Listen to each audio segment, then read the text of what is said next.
આજે પણ દેશમાં જો કોઈનું સૌથી મોટું શોષણ થતું હોય તો એ આપણા આદિવાસી સમાજનું થાય છે.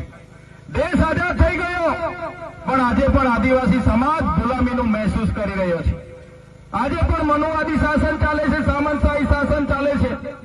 આજે પણ આદિવાસી સમાજ પોતાની પ્રકૃતિ, પોતાની સંસ્કૃતિ, પોતાના સમાજ સાથે છીનબીન થઈ ગયો છે. આજે દેશમાં ડેમના નામે, આજે દેશમાં જીએમડીસી, જીઆઈડીસીના નામે, ખાણોની ખોદાણના નામે, રોડના નામે, મોટા પ્રોજેક્ટોના નામે, રહેણોના નામે, કોરિડોરોના નામે સૌથી વધારે જો કોઈને વિસ્થાપિત કરવામાં આવ્યા હોય તો એ આજે આદિવાસીઓને કરવામાં આવ્યા છે. આજે દુઃખ સાથે કહેવું પડે છે, આજે દેશમાં 1,40,00,000 આદિવાસીઓ બેહાલ છે, બેઘર છે, બેબસ છે, જેમને વિસ્થાપિત કરી દેવામાં આવ્યા છે. પણ આજ દિન સુધી એ લોકોને એમનું વળતર, એમની જમીન સામેની જમીન કોઈ પણ પ્રકારની સરકારોએ સુવિધા નથી આપી. ત્યારે સાથીઓ, આજે આપણે વન અધિકાર અધિનિયમની વાત કરીએ છીએ. વન અધિકાર અધિનિયમ 2006માં બન્યો. એના પહેલા પણ 1980માં વન અધિકાર કાનૂન બન્યો હતો. ત્યારે પણ આ લોકોએ, આપણા લોકોને જે જંગલની જમીન ખેડતા હતા એમને અધિકારના દાવાઓ નહોતા આપ્યા. આદિવાસી જંગલ ખાતું કહેવા માંગતું હોય કે આ જમીનો અમારી છે, ત્યારે હું આજના મંચ પરથી કહેવા માંગુ છું જંગલ ખાતાને પણ, તમારું જંગલ ખાતું તો 1927માં બન્યું છે.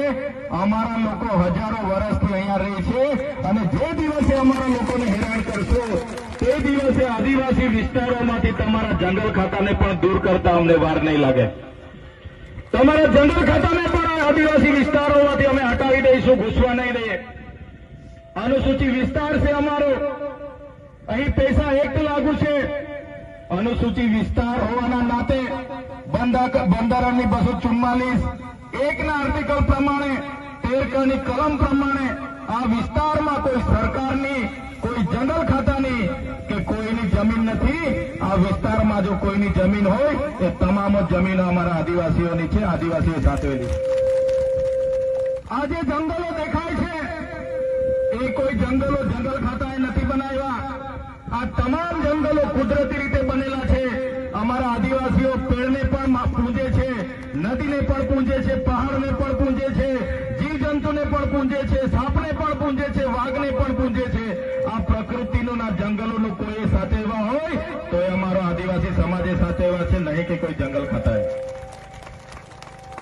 ત્યારે 1980માં પણ આપણને દાવા હક નથી મળ્યા અને 2006માં જયારે કાનૂન બન્યો, એ કાનૂન અંતર્ગત પણ જે લોકો વર્ષોથી પોતાની પરંપરાગત રીતે ખેતી કરતા હતા, રહેઠાણો હતા, એમના નિયમ અંતર્ગત એમને જમીન આપવા માટે 2006ના અધિનિયમના કલમ 3માં પ્રકરણ 4 અને /5માં લખેલું છે, કોઈ પણ આદિવાસી પરંપરાગત રીતે રહેઠાણ કરે, ખેતી કરે, એને કોઈ પણ રીતે એને દૂર નહીં કરી શકાય, એનું દબાણ હટાવી નહીં શકાય.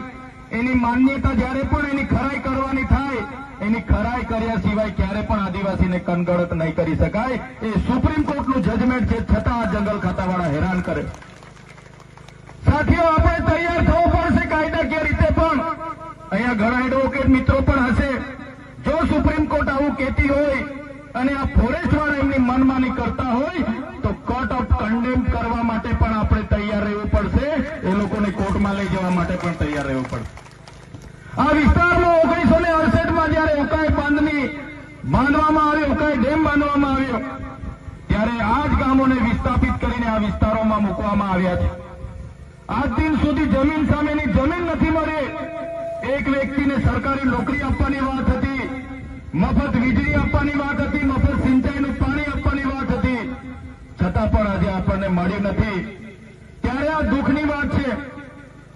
ઉકાઈ ડેમ હોય, કાકરાપાળ હોય, નર્મદા ડેમ હોય કે કડાણા ડેમ હોય કે કરજણ ડેમ હોય, જે પણ મોટા મોટા પ્રોજેક્ટો આવે છે એમાં આદિવાસીઓ પોતાનું ખૂબ મોટું યોગદાન આપ્યું છે. છતાં આજે દેશમાં 80% આદિવાસી ગરીબી રેખાની નીચે જીવે છે. કહેવાય છે કે ખનિજ સંપદા પૂરા દેશમાં 85% આદિવાસી વિસ્તારોમાં છે. આદિવાસી વિસ્તારોમાં આટલું મોટા પ્રમાણમાં ખનિજો હોવા છતાં આ પરિસ્થિતિ આપણી પેદા થઈ છે. ત્યારે સાથીઓ, આજના આ મંચ પરથી કહેવા માંગીએ છીએ